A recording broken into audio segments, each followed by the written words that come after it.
Hello dear student, আজকে এই ভিডিওর টপিকস হলো কেস, যেটাকে বাংলাতে আমরা কারক বলি। তো প্রথমেই আমরা দেখব কেস বলতে কি বুঝি আমরা। নাউন বা বিশেষ্যের সঙ্গে অন্য নাউন বা প্রোনাউন অথবা অন্যান্য শব্দের যে সম্বন্ধ, সেটাকেই আমরা কেস বলি, বাংলাতে বলি কারক। তো এই কেস হচ্ছে 5 প্রকার। এক হলো nominative, accusative, possessive, vocative of address আর ডেটিভ। তো প্রত্যেকটা সম্পর্কে বিস্তারিত আলোচনা এই ভিডিওর মধ্যে করব। প্রথম থেকে প্রত্যেকেই ভিডিওটি দেখতে থাকুন। প্রথমেই দেখব নমিনেটিভ বা সাবজেক্টিভ কেস, যেটাকে বাংলাতে আমরা পড়েছি কর্তৃকারক হিসাবে। তো এই ক্ষেত্রে আমরা দেখব নাউন বা প্রোনাউন বাক্যে সাবজেক্ট বা কর্তা হিসাবে কাজ করে। অর্থাৎ বাক্যের মধ্যে নাউন বা প্রোনাউন যেটাই থাক না কেন, সেটা যদি বাক্যের মধ্যে সাবজেক্ট হিসাবে কাজ করে, তখন সেই নাউন বা প্রোনাউনকে আমরা বলবো নমিনেটিভ বা সাবজেক্টিভ কেস। এবার এটা আমরা কিভাবে বার করব সেই শব্দটাকে? আমরা ভার্ব বা ক্রিয়াকে কে বা কি দিয়ে প্রশ্ন করলে যে উত্তরটা পাবো, সেটাই হবে আমাদের নমিনেটিভ বা সাবজেক্টিভ কেস। দেখো, প্রত্যেকটা বাক্যের মধ্যে ক্রিয়াপদ বা ভার্ব থাকে, সেটাকে আমরা কে বা কি দিয়ে প্রশ্ন করব, তাহলে একটা উত্তর আমরা জানতে পারবো, আর সেটাই হবে নমিনেটিভ বা সাবজেক্টিভ কেস। কিছু উদাহরণ দেখবো এরপর, যেমন দি ট্রেন স্টার্টেড মুভিং। তাহলে এখানে দি ট্রেন এটা হলো বাক্যের অ্যাকচুয়ালি সাবজেক্ট, ক্রিয়াপদ হচ্ছে স্টার্টেড, মুভিং এটা আদার্স ওয়ার্ড। তো ট্রেনটি চলতে শুরু করলো, যদি আমরা বলি কি চলতে শুরু করলো, উত্তর আসবে দি ট্রেন। ওই জন্য এখানে দি ট্রেনটা হবে নমিনেটিভ কেস। এরপর হচ্ছে নজরুল রোট দি পোয়েম, নজরুল কবিতাটি লিখেছিলেন। তো এখানে কবিতাটা কে লিখেছিল? নজরুল। তাহলে কে দিয়ে প্রশ্ন করে আমরা উত্তর পেলাম নজরুল, সেই জন্য নজরুল হচ্ছে এখানে নমিনেটিভ বা সাবজেক্টিভ কেস। এরপর দেখবো হোয়ার আর ইউ গোয়িং নাও, তুমি এখন কোথায় যাচ্ছ। তাহলে এখানে সাবজেক্টকে ইউ, এই বাক্যের মধ্যে সাবজেক্ট হলো ইউ, সেই জন্য ইউটাকে আমরা বলবো নমিনেটিভ বা সাবজেক্টিভ কেস।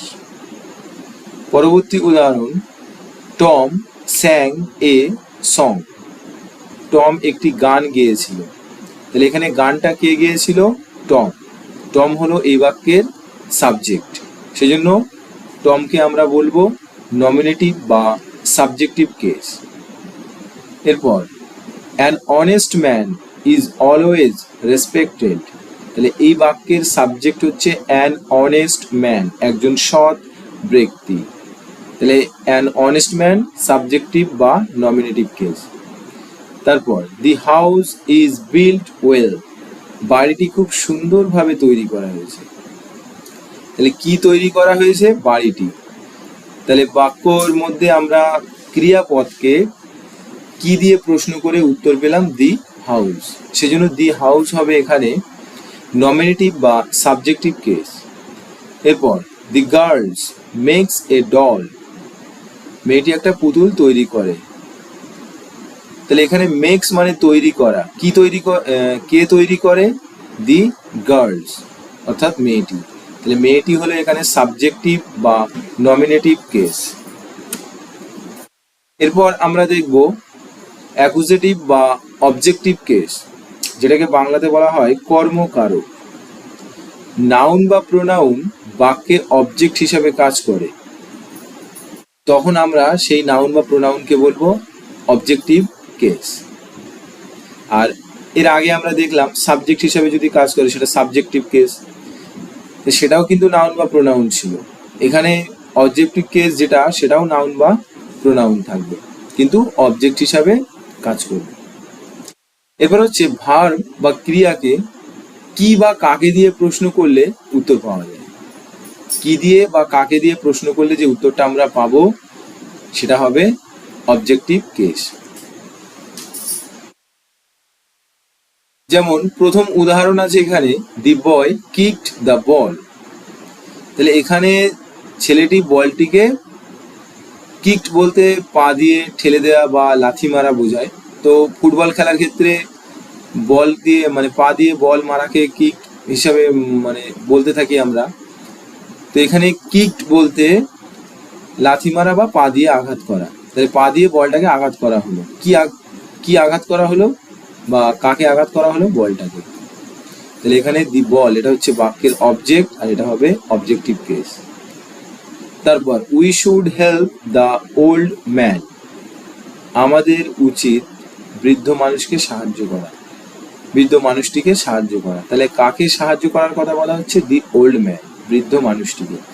এই বাক্যের অবজেক্ট হলো দি ওল্ড ম্যান, এই জন্য দি ওল্ড ম্যান হবে অবজেক্টিভ কেস। এরপর have you seen the film. তুমি কি সিনেমাটি দেখেছো? তাহলে কি দেখার কথা বলা হচ্ছে? Film, cinema. তাহলে সিনেমাটা হবে এখানে অবজেক্ট আর সেই জন্য এটাকে বলা হবে অবজেক্টিভ কেস। একই রকম ভাবে পরের বাক্যটার মধ্যে মাই ডগ, তারপরে the house, the wounded bird, দি থিপ, এগুলো হবে প্রত্যেকটাই অবজেক্টিভ কেস, কারণ এগুলো বাক্যের অবজেক্ট।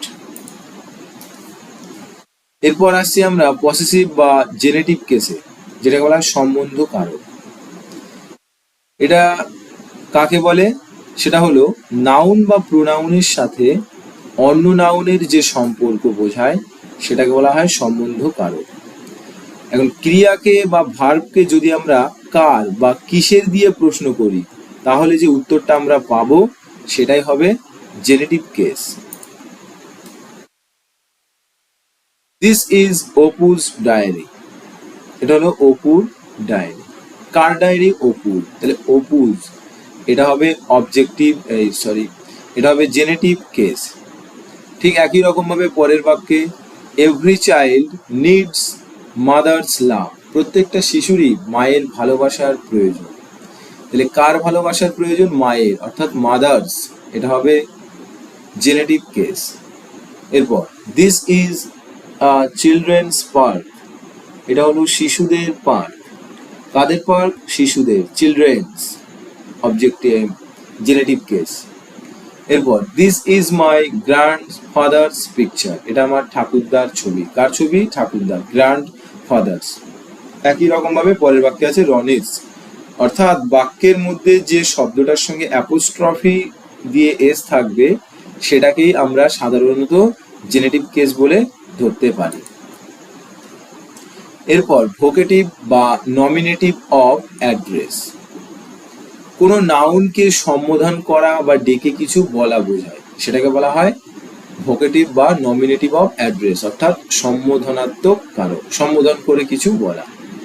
প্রথম বাক্যে আমরা দেখছি স্টুডেন্ট স্টার্ট রাইটিং, মানে ছাত্রছাত্রীদেরকে বলা হচ্ছে লিখতে। তার জন্য কি তাদেরকে প্রথমে ডাকা হলো, কি বলে ডাকা হলো? স্টুডেন্ট। তাহলে এটা হবে ভোকেটিভ বা nominative of address. Follow me boys, আমাকে অনুসরণ করো ছেলেরা বা বালকেরা। তাহলে এখানে একটা দল আছে যার মধ্যে অনেকগুলো ছেলে আছে, তো তাদেরকে এখানে বয়েজ বলে সম্বোধন করা হচ্ছে, ডাকা হচ্ছে। ডেকে কি বলা হচ্ছে? Follow me. সেই জন্য এখানে বয়েজ হবে ভোকেটিভ বা নমিনেটিভ অফ অ্যাড্রেস। তারপর চিলড্রেন স্টপ কোয়ারেলিং, শিশুরা বা বাচ্চারা ঝগড়া করা বন্ধ করো। তাহলে প্রথমে বাচ্চাদেরকে ডাকা হলো, ডেকে কিছু বলা হলো। কি বলা হলো? ঝগড়া করতে বন্ধ করা হলো, মানে বন্ধ করার কথা বলা হলো। সেই জন্য এখানে চিলড্রেন হবে ভোকেটিভ বা নমিনেটিভ অফ অ্যাড্রেস। এরপর ডটার বি সিরিয়াস, অর্থাৎ মেয়েটাকে বলছে, কি বলছে? যে সিরিয়াস হওয়ার জন্য। তাহলে এখানে তাকে ডাকা হলো ডটার বলে, সম্বোধন করা হলো, সেই জন্য এটা হবে নমিনেটিভ অফ অ্যাড্রেস বা ভোকেটিভ কেস। এবার হলো ডেটিভ কেস, অর্থাৎ সম্প্রদান কারক। ভার্বের ইনডিরেক্ট অবজেক্ট, ভার্বের কাছে কাকে দিয়ে প্রশ্ন করলে উত্তরটা পাওয়া যায়। প্লিজ লেন্ড মি সাম মানি, দয়া করে আমাকে কিছু টাকা ধার দাও। তাহলে এখানে লেন্ড মানে হচ্ছে ধার দেয়া, কাকে ধার দেবে? আমাকে। এই যে ক্রিয়াকে কাকে দিয়ে প্রশ্ন করলে যে উত্তরটা আমরা পাবো সেটা হবে dative case. Tell her a story, তাকে একটা গল্প বলে, বলো। কাকে গল্প বলবো? হার মানে তাকে, এটা হলো ডেটিভ কেস। এরপর লেট হিম ডু ইট, তাকে এটা করতে দাও। কাকে? তাকে, অর্থাৎ হিম, এটা হবে ডেটিভ কেস।